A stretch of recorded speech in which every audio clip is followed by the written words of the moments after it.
Welcome to Daily Hope. We are in 2 Kings chapter 20. Now, in the last chapter, we saw Hezekiah surrounded by Sennacherib's vast Assyrian army. And we saw him cry out to God in a moment of total hopelessness. And we saw God miraculously intervene. And that's what we're learning about God. That our God is a God who intervenes on behalf of those who cry out to him, who never see any situation hopeless so long as they are crying out to him. And in chapter 20, we see Hezekiah facing a new challenge and needing to trust God. Let's pick it up in verse 1. In those days, Hezekiah became ill and was at the point of death. The prophet Isaiah, son of Amos, went to him and said, "This is what the Lord says. Put your house in order because you are going to die. You will not recover." But watch what Hezekiah does. Verse 2, Hezekiah turned his face to the wall and prayed to the Lord. "Remember, Lord, how I have walked before you faithfully and with wholehearted devotion and have done what is good in your eyes." And Hezekiah wept bitterly. Verse 4, before Isaiah had left the middle court, the word of the Lord came to him. "Go back. Tell Hezekiah, the ruler of my people, this is what the Lord, the God of your father David, says.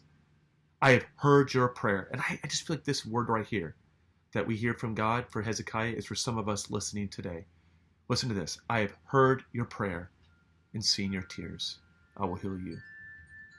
Maybe that's for some of us who are listening today.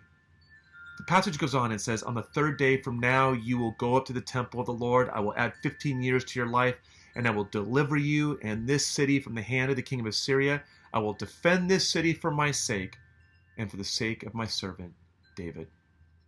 So if in 19 he's facing an army, in chapter 20, Hezekiah is learning to appropriate that faith to terminal illness. So this is what I think is going on, because in verse 1, Isaiah tells him you're going to die.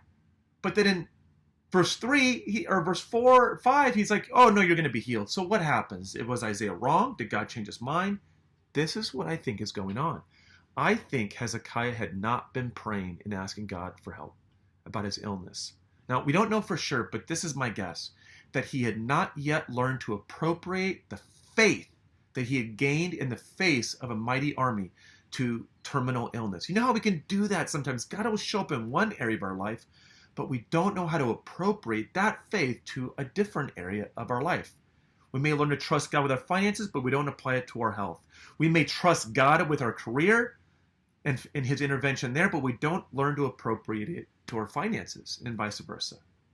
But this is what I think is going on. This passage is showing us that our God is a God who intervenes when we cry out to him, no matter what area of our life is in need. Here are 3 key lessons. Number 1, never underestimate the vast unlimited reservoirs of God's mercy, kindness, and power. Never underestimate God. Number 2, no matter what is happening, remember to cry out to God with all your heart. Cry out to him. And don't just endure your situation, but bring it to God. Number 3, our God is a loving Father who loves to hear our prayers when we're in need. He loves when you pray. Listen to these verses. Psalm 18:6. "In my distress, I called to the Lord. I cried to my God for help, and from his temple he heard my voice. My cry came before him into his ears." Psalm 69:33. "The Lord hears the needy." Did you hear that? The Lord hears the needy. Are you in need? God hears your prayers, and he does not despise his captive people. Psalm 55:17.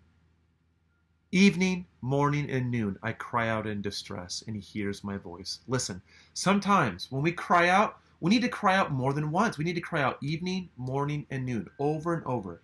We need to persevere. We need to contend and regularly bring our petition before God, not because we're trying to convince God, but because we need each one of those prayer moments to build up our faith that our God hears us, cares about us, and wants to intervene in our life. So may God strengthen you this week with those areas of need in your life, and may you know that he hears you when you cry out to him.